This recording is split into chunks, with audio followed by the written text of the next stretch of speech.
पादुकासहस्रं श्लोकं 115 प्रणयिनि पदपद्मे गाढमाश्लिष्यति त्वां विधिसुतददितं तद्वैभवं ते विदन्तः अनुदिनमृषयन् त्वामन्यचिन्यकारे रघुपतिपदरक्ष्ये रामगिर्याश्रमस्था। श्रीमान् वेंकटनाथार्य कवितार्किककेसरी वेदांताचार्यवर्यो मे सन्निधत्तां सदा हृदि। श्री पादुकासहस्रं श्लोकं 115 प्रणयिनि पदपद्मे काढमाश्लिष्यति त्वां विधिसुतकथितं तत् वैभवं ते विदन्तः अनुदिनं ऋषयत्वाम् आर्चयन्ति अग्नयकारे रघुपतिपदरक्षे रामगिर्याश्रमस्था। प्रणयिनि पदपद्मे काढमाश्लिष्यत्वां विधिसुतकथितं तत् वैभवं ते विदन्तः अनुदिनं ऋषयत्वाम् अर्चयन्तज्ञकारे ரகுபதிபதரக்ஷே ராமகிரி ஆசிரமஸ்தாः. பொருள்: ரகுகுலத்தின் நாயகனான ராமனின் திருவடிகளை காப்பாற்றும் பாதகையே, நீ பரதனுடன் செல்லப் போகிறாய் என்று அறிந்த முனிவர்கள் செய்தது என்ன?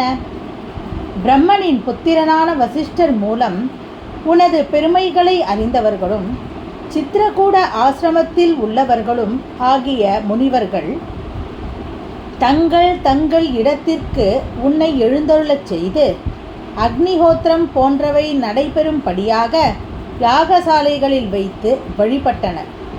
மேலும் பிறந்த வீடு செல்லும் மனைவியை கணவன் கட்டி அணைத்து விடை கொடுப்பது போன்று ராமனின் திருவடிகள் உன்னை கட்டி அணைத்தன.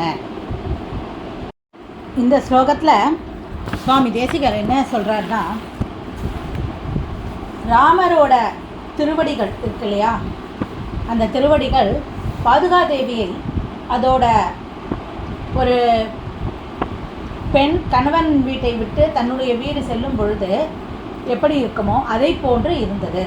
அதனால் பாதுகாதேவியை தன்னோட வீட்டுக்கு போகிற மாதிரியும் ராமனின் திருவடிகள் போகிறதுக்கு அந்த அந்த மாதிரி பாதுகாதேவி போகும்பொழுது அதுக்கு அந்த நேரத்தில் அந்த கணவன் எப்படி ஒரு நிலைமையில் இருப்பானோ அதே மாதிரி பெருமாளோட திருவடிகள் இருந்தது.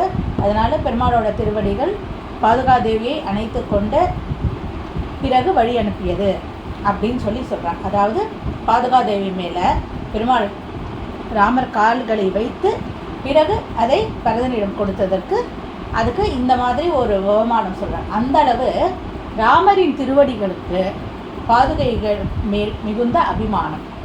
அதை பார்த்துட்டு வசிஷ்டர் இந்த பாதுகாதேவியோட பிரபாவங்களை அங்கே இருக்கிற எல்லா முனிவர்களுக்கும் சொல்கிறான். அதாவது சித்திரக்கூடம் அந்த இடத்துலலாம் இருக்கிற முனிவர்கள் இருக்கா இல்லையா, அவளுக்கெல்லாம் வசிஷ்டர் அவர் பிரம்மனோட பையன் இல்லையா, அவருக்கு இந்த பாதுகாதேவி பற்றி நன்றாக தெரியும். என்ன காரணம் என்றால், இது ரங்கநாத பாதுகை. அந்த ரங்கநாதனின் திருவடிகளை வழிபட்டு கொண்டிருப்பது பிரம்மா. அதனால் அவருக்கு மூலமாக தான் அறிந்த இந்த பாதுகாதேவியின் சிறப்புகள்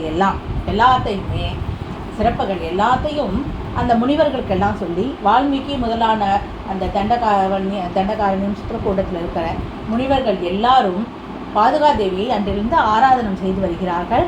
அவர்கள் செய்யும், அதாவது நித்தியப்படி செய்யும் அக்னிஹோத்திரத்தில் அந்த பாதுகாதேவியை வச்சு அவள் வழிபடுறாள். அந்த அளவுக்கு சிறப்பு மேன்மை மிகுந்தது பாதுகாதேவி அப்படின்னு சொல்லி இந்த ஸ்லோகத்தை சொல்கிறேன். அதனால் எவ்வளவு தூரம் ராமனின் திருவடிகளுக்கு பாதுகை ரொம்ப பிரேமையாக இருக்குது, ரொம்ப ராமனோட திருவடிகளுக்கு பாதுகாதேவியை பிடிக்கும். அதனால் நாம் பாதுகையை ஆராதனை செய்தால் ராமனின் திருவடி அருள் நமக்கு கிட்டும். அப்படிங்கிறதுனால எல்லாரும் பாதுகாதேவியை ஆராதனம் செய்ய ஆரம்பிக்கிறாளாம். அப்போலேருந்து இன்றும் கூட அந்த பாதுகாதேவி ஆராதனம் அந்த இடங்களிலெல்லாம் நடந்து கொண்டு வருகிறது. ஆக பாதுகா தேவியை அந்த சித்திரக்கூடம் முதலிய இடங்களில் உள்ள அந்த எல்லாருமே எல்லா முனிவர்களும் நித்தியப்படி ஆராதனம் செய்து வருகிறார்கள். அவ்வளவு மேன்மை மிக்கது பாதுகா தேவி அப்படின்னு சொல்ற. அடுத்த ஸ்லோகத்தை நாளைக்கு பார்க்கலாம். கவிதார்கிக சிம்மாய கல்யாண குணசாலினே ஸ்ரீமதே வெங்கடேஷாய வேதாந்த குரவே நமः.